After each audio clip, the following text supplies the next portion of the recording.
Ever since I was a young kid, writing was my outlet. I discovered early on that I could create entirely different worlds through the use of my words, a pencil, and a piece of paper. I would envision myself as a young kid hiking up mountains to peer at the colorful landscapes. I would turn and nod at my superhuman best friends before we hopped on our two-headed dragon and flew away to another country, to another world, to an island. It was always someplace different, and I would always much rather be there, stuck in my head, stuck in my imagination. It didn't matter what was going on around me, so long as I had my pen and paper. Somewhere along my journey, though, I got lost. I was 14 years old when I entered high school. High school for me was new and scary.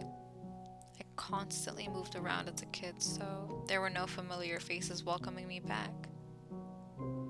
I just felt like I was swimming in a crowd of strangers. Everything would be okay though, right?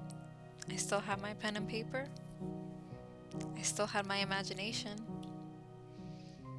A couple of months after starting school, my parents got divorced. Before I could still feel everyone and everything moving around me, I could still feel the sparks of my imagination. Now it felt as though time had stopped itself. All the color had been drained from my imaginary escape. I had to watch my mom completely crumble. Now I had to watch her build herself back up. I watched my dad cry as the life he had built for himself was completely demolished. Suddenly, I no longer had my pen and paper by my side. I felt like I had no one by my side. I felt quite lost after this. Not just lost, I felt numb. I tried to make new friends at school, but to be honest, I didn't really care. I stopped doing schoolwork. I stopped going to school. My own creativity and imagination had been washed away. This feeling followed me into early adulthood. I felt like being on autopilot had become my new baseline.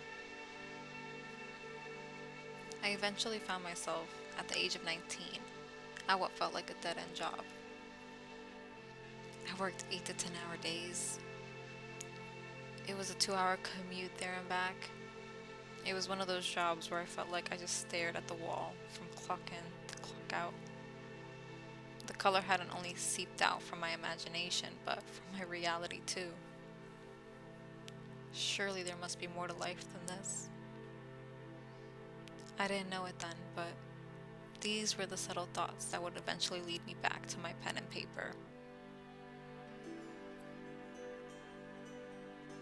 I wish I could have just gone back to writing about kingdoms and mythological beings and friends, but I just couldn't. I felt like I lost it. I lost my creativity, and it felt like I could never go back. But yet a part of me wasn't willing to give up. Not so easy. Every day, after work for months, I just opened up my journal and tried to write. In the beginning, I wrote a lot of nonsense.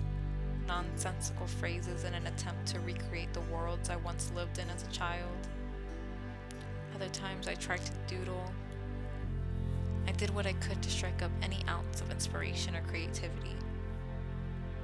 But nothing ever felt like it was working. Not like it used to. Eventually, I just began writing about my day. I kept the journal like a diary. I felt a little bit better. I did this for a long time, and it really helped me understand my thoughts. It became clear that my mind had a way of jumbling everything together, but writing made sense. Writing untangled all the overwhelming emotions that I had been stuck processing. So I stuck with this kind of writing. It wasn't colorful or fantastical, but it made me feel better. I wasn't writing about pure imagination anymore, but I wasn't running away anymore either. I was writing about the real world, and writing helped me confront it.